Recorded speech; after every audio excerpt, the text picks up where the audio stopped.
Hello, I'm Askar Sharif and you're watching the news from Kazakhstan. The correspondence from the UK has finally caused reaction in Kazakhstan. The prosecution and financial police are inspecting the national company Kazmunaygas following the accusations listed in the first letter of Mukhtar Ablyazov.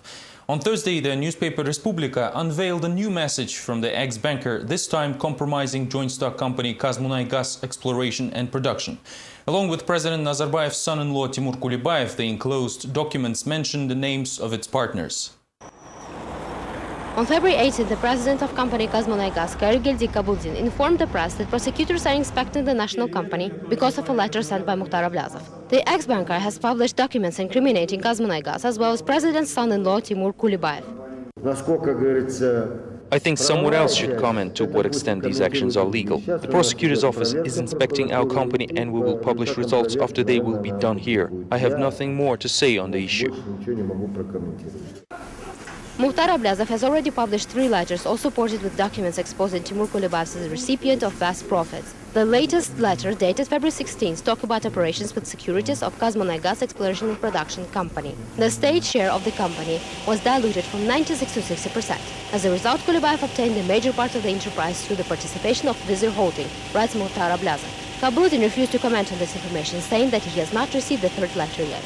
In its turn, the representative of the General Prosecutor's Office say that they didn't receive the 3rd parcel and forwarded it to the Financial Police while continuing working on the 1st letter. As far as I know, the agency reviews the statements as part of the pre-investigation inquiry. We're still working on the 1st letter from Ablyazov.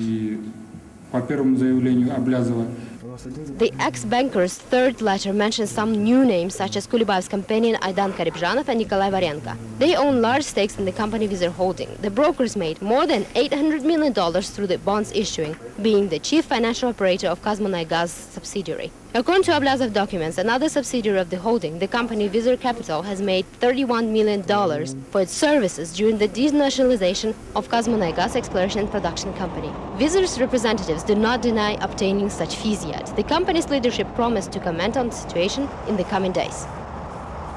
Another statement from abroad was made by the former chairman of the board of directors of Alliance Bank, Margulan Seysimbayev. In his open letter to the Secretary of the Security Council of Kazakhstan, Marat Tajin, the ex-banker says that he is ready to prove that there was no theft within the bank.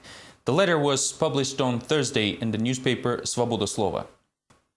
In his letter, Seysimbayev assures that there was no theft in the Alliance Bank, noting that he is ready to assist the investigation. At the same time, the head of the group of companies, Seymar, wants a major international audit firm to be involved in the process, calling the current investigation one-sided. I request you to review my letter at the Security Council and to instruct the investigative bodies to study all the facts, writes Seysimbayev in his letter to the Secretary of the Security Council, Marat Tajin.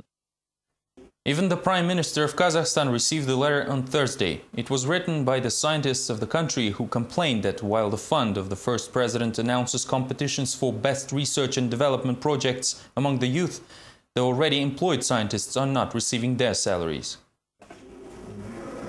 The chairman of Trade Union of Scientists has appealed to the Prime Minister of the country, complaining about Kazakh scientists not receiving their salaries since the beginning of the year. Previously, Marat Modabekov filed a formal request to Educational Ministry but didn't receive a clear explanation of where is the money. We suggest delaying salaries of all state officials from the Education Ministry, starting with the minister himself.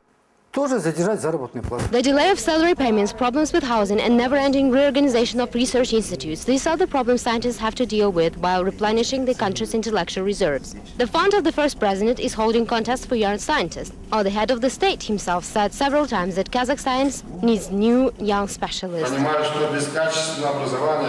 I understand that without quality education and science there is no future in this world. This is not the first time we meet. I have to come here since I'm your professor after you awarded me with that title.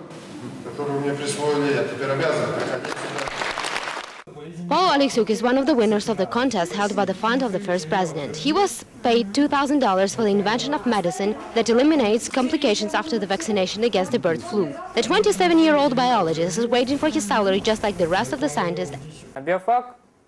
Only biology enthusiasts study at biology departments, since there are no prestigious jobs in the field. Many of our students start their own businesses after graduation and never deal with biology. Nevertheless, both the young biologist and the chairman of the trade union believe that Kazakhstan does not have a future. The latter even proposed the premier to give some financial incentive to promising scientists in order to raise their motivation. Some financial difficulties appear on the horizon of the management staff working for the national companies, although they are hardly as serious as in the case with scientists. This year, the company's top managers will be left without cash bonuses. This decision was announced by the board chairman of Samru-Kazana Kairat Kelimbetov during a recent international conference. While discussing personnel policies, none of the participants remembered the comments of Nursultan Nazarbayev about insolvency and incompetence of some employees of the national companies.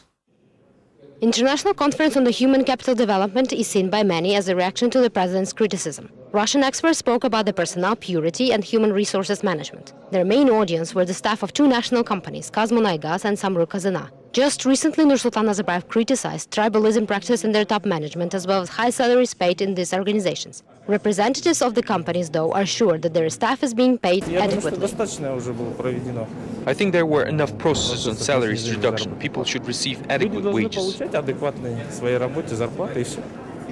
Is $3,500 an adequate wage? I'm sorry, who are you? In his turn, the head of the National Fund, Kairat Kelimbetov, reported that his company already cut the expenses of the top management through the reduction of bonuses.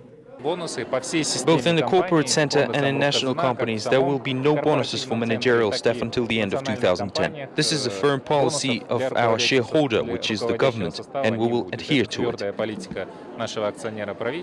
To give his words more weight, Kelimbetov proposed a new system of human resources administration called corporate offices. Now the future management team will be picked from the promising subordinates in the transparent and competitive manner.